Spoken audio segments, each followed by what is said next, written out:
Swaggy Man Piper 1926 here.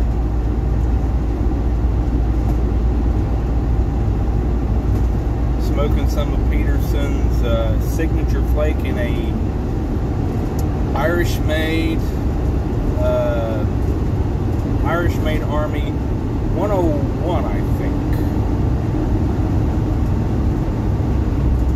Yeah, 101. So how's everyone doing? Drinking some black coffee here, and the lovely Christmas gift wife gave me several years back, I believe.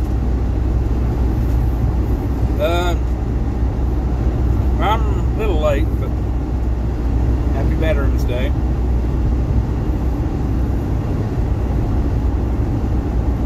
But kind of for me, every day is Veterans Day. As you see, that kind of falls back into the job that I do. I refer to myself as a technician, which probably could be disputed by someone who's actually educated for such things. But my job entails working on scooters and power chairs, putting in lifts in the home and ramps and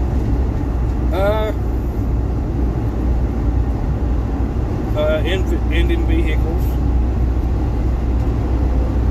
So, and about 97% of my work comes out of the VA.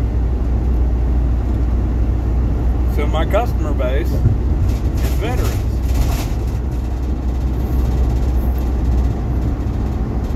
So every day is Veterans Day.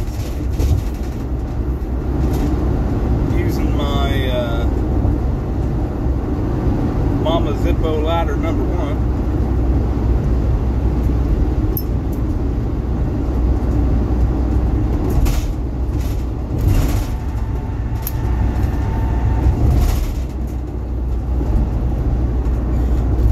Smoking my that signature flake.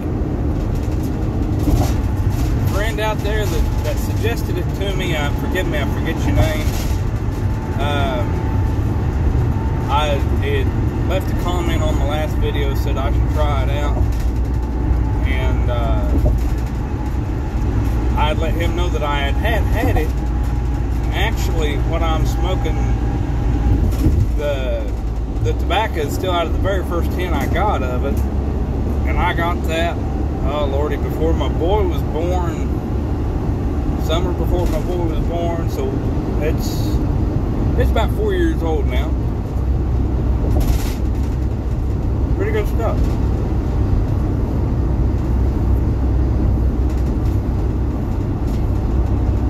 Just doesn't want to stay lit.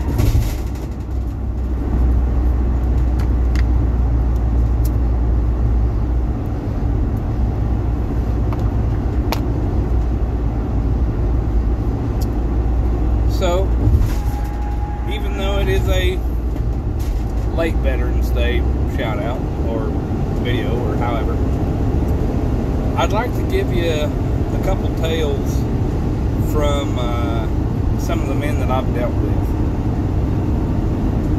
And I have had the privilege of meeting men who fought in the Second World War, Korea, Vietnam, Desert Storm.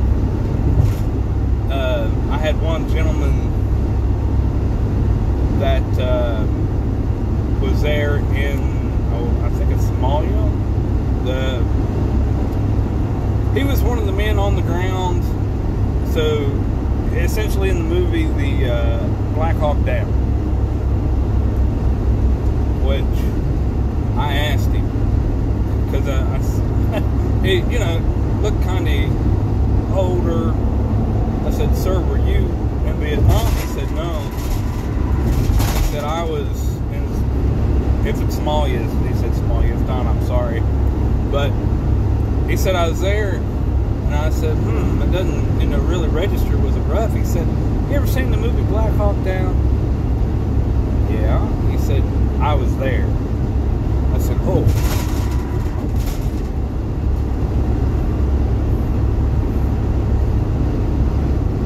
And for any of you history nerds out there, like I am, the next question is the movie right? Is it, portrayed correctly? And he said, yeah, it's pretty close. So, yeah.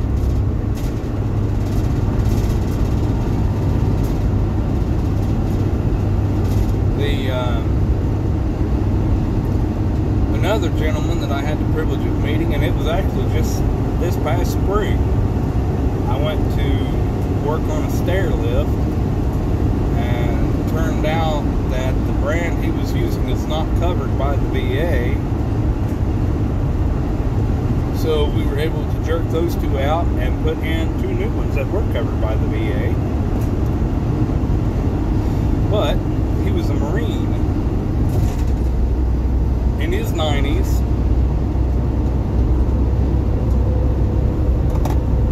That seen action and was wounded on Iwo Jima. And that being, to the best of my knowledge, my first Iwo Jima veteran. I said, sir, I'd like to be able to shake your hand. And he, we shook hands. And I said, thank you, sir. And he said, God bless you. So, kind of an important moment for me. I'm sure several of you folks out there has probably known men that were there and at the other well talked about events through history. But that was kind of a big deal.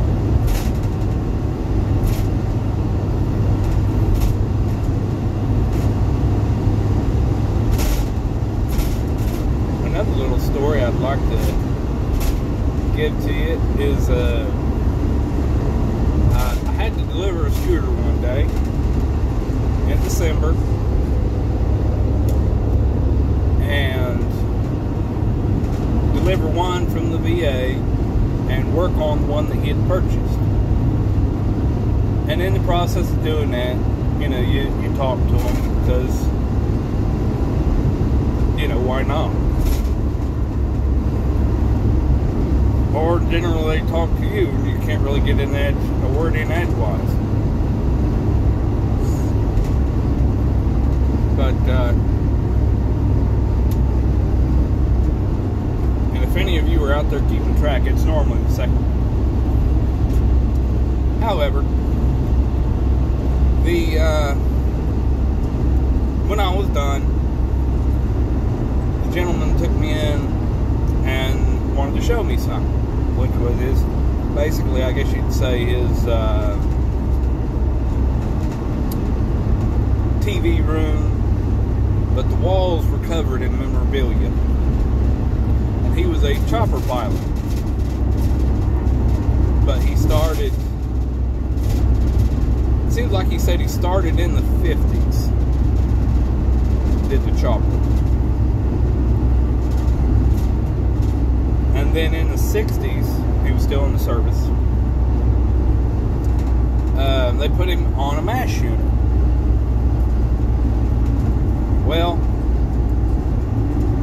this particular MASH unit was numbered 4077. Is that right? No. 407. Yeah. Boy, oh boy. Tell the end of the story before I get there. And come to find out, they had walked through his MASH unit in the process of trying to make the movie MASH 4077. and he had the, I believe it was the tail propeller up on his wall with the 407.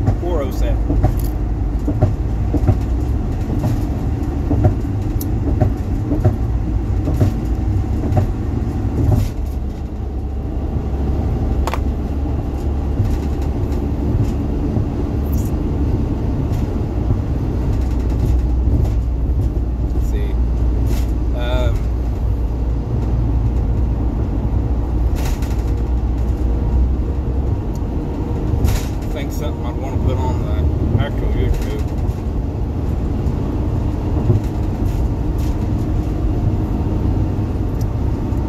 Pretty good tobacco, by the way, if you all haven't ever tried it. If you like your Virginias, it's pretty good stuff. And of course it goes good with coffee too.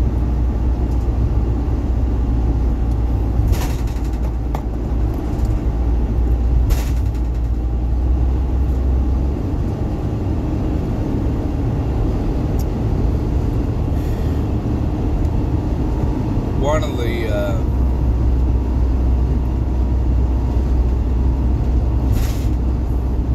most interesting men that I had the privilege of meeting whenever I first started this job. I've been doing this for 7 years now. Was a gentleman who pretty well lived out in the sticks. A little place that it took well over an hour to get to in the pouring rain.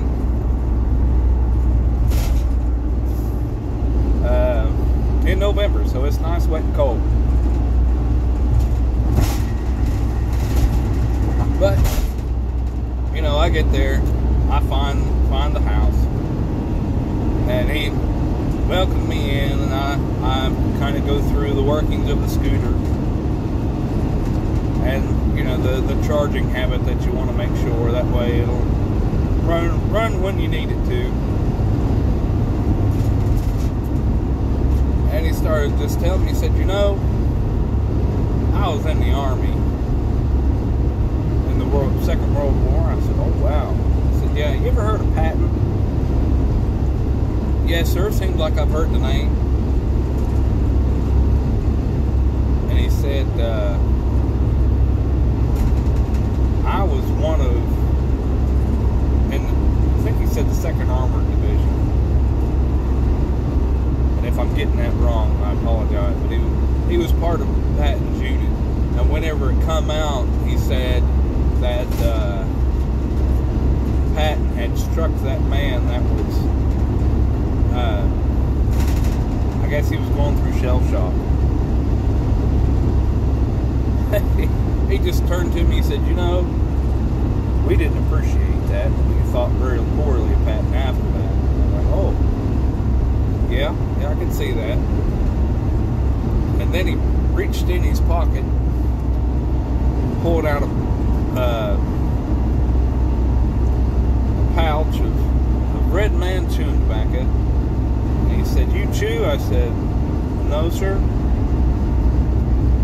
And he said, well, before we went in on D-Day, all those boys were grabbing up cartons of cigarettes. And I said, you can keep them cigarettes, give me that chewing tobacco. And he said, I've been chewing ever since. Alright. And then the world around him said, you drink coffee? I said, yes sir, I drink coffee. And he hollered at his boy, hey, get up there and get this man a cup of coffee. He said, do you drink it black or you want cream and sugar? I said, I drink it black, sir. He said, he drinks it black. And lo and behold, a cup of coffee was brought to me.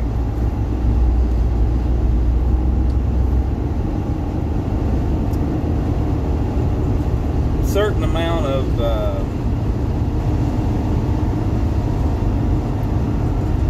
manners required to go into some homes.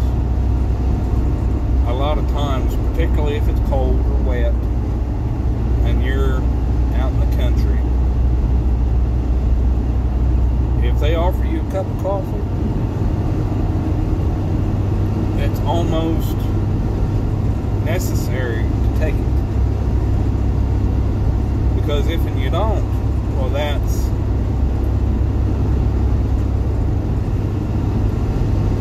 it's just bad manners, basically.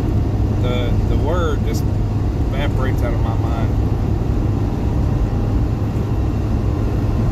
But yeah.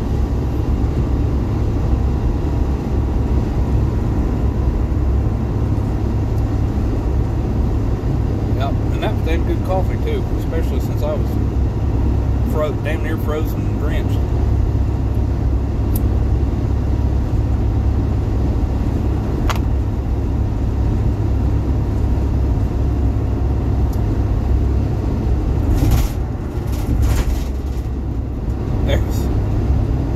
There was another job that I had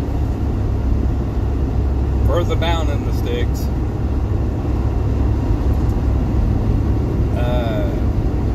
I had to fix this gentleman's lift. And talking about manners.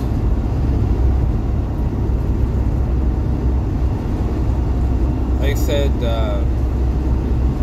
well, I couldn't break this bolt loose, and I tried cutting it. Well, the saw that I was using, I only had wood blades, so I wasn't cutting the bolt. It was killing the teeth where it was cutting the bolt. And he said, oh, well, I've got a little grinder out there, a little cutting wheel on it if you'd want to use that. I said, you don't mind? I said, no, the only thing of it is it's air. I said, well, I don't care if we've got long enough hose. Oh, we'll just bring a takeout with us. Okay, I appreciate it, because it's, again, pouring the rain. And, yeah, he had a tank all right. Little 6-pound tank. It took it about 15 minutes for it to build up pressure. It took me about 15 seconds to burn it off. And then it's back running again, and that little grinder wouldn't work. So I got about 2/3 of the bolt. And this man looked at me and said, son, come on in here. Kind of dry off.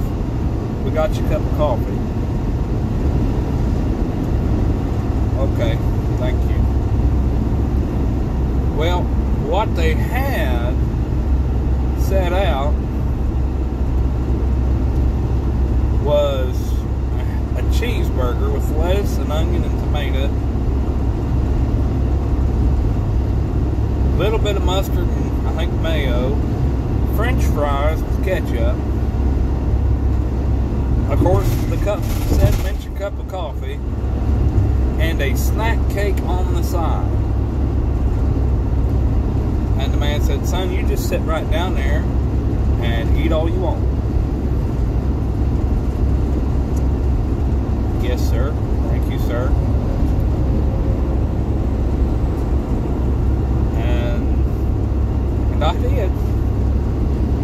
Because in that house, in that area, that's the necessary matters. In some particular homes, still yet, my grandmother was the same way. If you used to walk in there, especially being a friend, say you and I walked into my grandmother's house, 9 times out of 10, she'd feed us. And almost would not take no for an answer. So being raised up that way, you kind of learn, someone does that, you just mind your manners. So,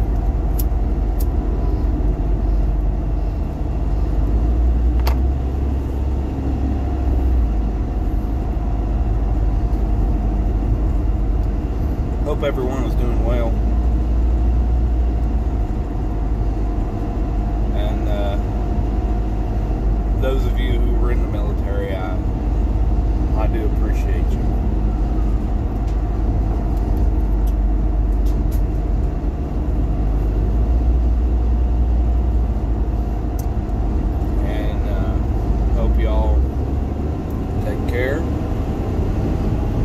always remember that it costs you nothing to be kind.